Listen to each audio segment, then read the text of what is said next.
Alright, it's been a while since I uploaded a video, and because I really need views, it's time for me to make another Why Another Villain is Awesome video, and another JoJo video. So let's begin. Today, we will discuss why Cars is a great villain. The often forgotten villain of JoJo, which is understandable. He is sandwiched between the two best villains of the series, Dio and but Cars still has plenty to offer as a big bad. Not only is he a fun villain to watch, but also has some standout traits from other JoJo villains that makes him more unique. But what are they? Let's begin this deep dive into this underrated gem of a villain. Let's discuss why Cars is a great baddie. For anyone who hasn't seen JoJo Part 2, I recommend you do right now, alongside the other parts, because we're talking about massive spoilers for this series. So if you don't want to be spoiled, come back later when you're finished. Now then, let's get started. For a brief reminder who Cars is, let me get into it. Cars is one of the Pillar Men, or the Aztec gods of fitness.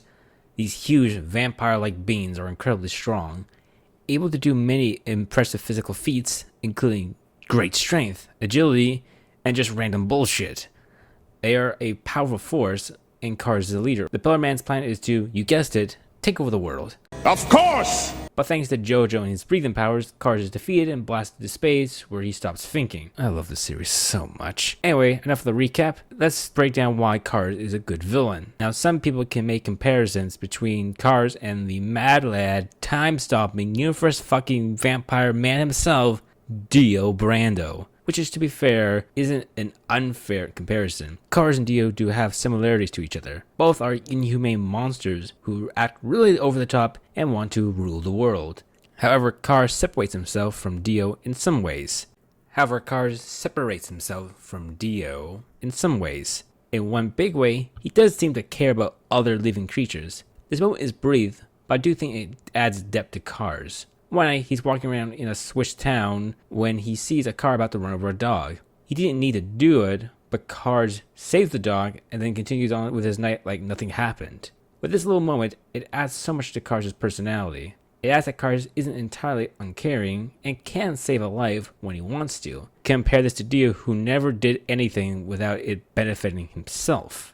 This action here also shows that Cars cares so little about human life that animal life is more valuable to him. The people he doomed had far more complex lives than that dog ever would. Now, that doesn't mean I don't treasure the doggo. Love the doggo, treasure the doggo, respect the doggo. However, he doesn't check on the dog or see if he's okay in any way.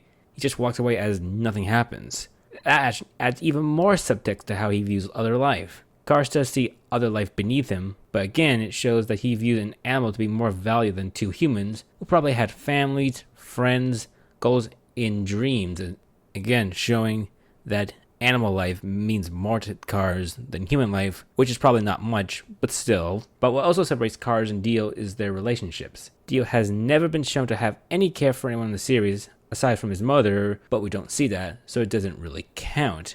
Everyone in Dio's life is a tool to an end, just to help him get to his final end goal, and Dio has no issue killing his servants when they screw up. Cars, on the other hand, has been shown to care about his other teammates, that being Wamu and AC/DC. Not too much Santana, but we'll get there soon. Cars sees Wamu and AC/DC as his only equals in the world, as AC/DC helped Cars to wipe out his own ways, while Wamu was taken by them as a child to raise under their ideals. So there's a genuine respect between the three super beings, as all three of them have fought alongside each other against the hormone users, their greatest mortal enemy. But while they do have respect for each other, Cars sees himself as the strongest one. When talking about Santana, Cars sees him as the weak one, a child compared to him and the other two Pillar Men. So it's just not like biological superiority that Cars possess. He will also look down upon his own kind if they are weaker than him. In fact, Cars wiped out most of his own kind, wanted to dominate and such. So we do have a character who genuinely sees himself as an all-powerful being, wanting to mend himself into the ultimate life form, which he does to get near the end of part 2. All these events paint Cars as a man who views himself as the ultimate being even amongst his own kind, will only do anything for his final goals, regardless of what he must do. And Cars doesn't let the deaths of his comrades affect him. The only thing he cares about is his mission. But Cars does also have a strength that back it up. The first time we see Cars in action against Major Stroheim, who went Cyborg because German science. However, this major power-up isn't enough to defeat Kars, who proceeds then to floor wipe the power of German science with ease. Kars then explains how Stroheim got defeated. German boy only used the knowledge of Satana's strength to make the proper adjustments to fight Kars. However, as we have established, Satana isn't anything compared to the other Pillarmen. And considering Joseph barely was able to defeat Satana, the fact that Kars is stronger than Satana is a bit of a moment of fear for us as the audience, and to show how much most of the other cast are out of their league when compared to him, thus making him a more imposing villain when it comes to our main character. And the fact that he's so buff that he gives other characters that are buff in the series a run for their money in terms of pure buffness. And he has plenty of meme moments as well.